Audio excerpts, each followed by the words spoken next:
यकजहती का इजहार किया गया है, ये बड़ा खुशाइंद है। और मुझे मालूम है कि जो खैबर पख्तूनख्वा की हुकूमत है उन्होंने जितने सीरियस इकदामात लिए हैं वो भी बहुत काबिल सताइश हैं। ये इशू सर ये है कि हमें कोई शुबा नहीं है, चाहे हम अपोजिशन में हों या चाहे हम हुकूमत में हों, जब तक हम ख़वातीन को हर मुआशरा वो बराबर की इज़्ज़त नहीं देगा, बराबर का एहतराम नहीं देगा, वो आगे बढ़ ही नहीं सकता। औरत का हर रूप खूबसूरत है, चाहे वो माँ का हो, चाहे बेटी का हो, चाहे बीवी का हो, चाहे बहन का हो, हर रूप में औरत खूबसूरत है। दो वाक़यात के ऊपर इसके ऊपर मज़म्मत हुई और मुझे बड़ी खुशी है सारी असम्बली ने इसके ऊपर मज़म्मत की। एक और बड़ी डिस्टर्बिंग ख़बर जो है वो आज सुबह हिंदुस्तान के मीडिया में आई है और वो ख़बर ये आई है कि हमारे एक मेंबर जो हैं जिनका ताल्लुक़ JUI से है, उन्होंने 13 साल की एक बच्ची से 64 साल की उम्र में शादी की है।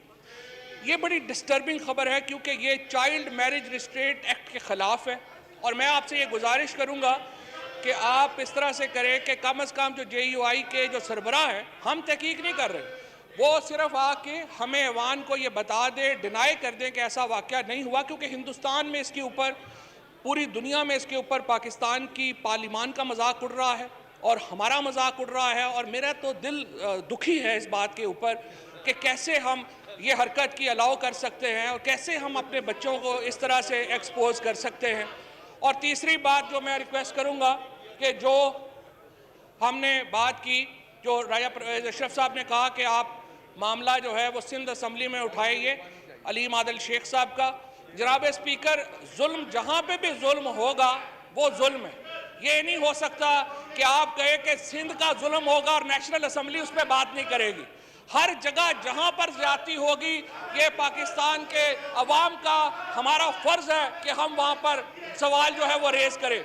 और जिस तरीके से लीडर ऑफ अपोजिशन के साथ जो सलूक किया जा रहा है, जो सिंध में जिस तरीके से उनको जेल में सांप जो है वो छोड़ा गया, जिस तरह उनके ऊपर तशद्दुद किया गया, मैं ये समझता हूँ कि इस असम्बली का हर रुकन उस सलूक के ऊपर शर्मिंदा है जो सिंध के लीडर ऑफ अपोजिशन के साथ किया गया।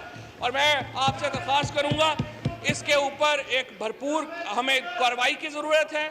हमें एक ये इंसानी हकूक़ का मामला है और हमें ये ज़रूरी है कि हम इसका नोटिस लें, क्योंकि देखिए सर, इख्तलाफ किसी से भी हो सकता है, हमें भी इख्तलाफ हो सकता है, अपोजिशन को भी इख्तलाफ हो सकता है, लेकिन इसका मतलब ये नहीं है कि हम लीडर ऑफ द अपोजिशन को उठा के जो है वो जेल में डाल दें। खुद वहाँ के एक सूबाई वजीर ने कहा कि वो बातें बड़ी तुर्श करते हैं। तो जनाब स्पीकर, आपके साथ यहाँ पे जिस तरह की तुर्श बातें होती हैं, मैं आपके हौसले की दाद देता हूँ कि हमारे यहाँ से जो ऐवान से लोग उठते हैं वो आपके सामने आके कागज फेंकते हैं, आपसे क्या क्या बातें करते हैं। आप ये काट लीजिए, आप बैठ जाएं मैडम, आप बैठ जाएं मैडम प्लीज। और आप तशरीफ रखें। जनाब स्पीकर, आप जिस हौसले से उनकी बात सुनते हैं, ये चेयर जिस हौसले से बात सुनती है, आज तक तहरीके इंसाफ के ऊपर क्रिटिसिज्म करने के ऊपर किसी एक आदमी के ऊपर आप मुझे बता दें कि कार्रवाई की गई।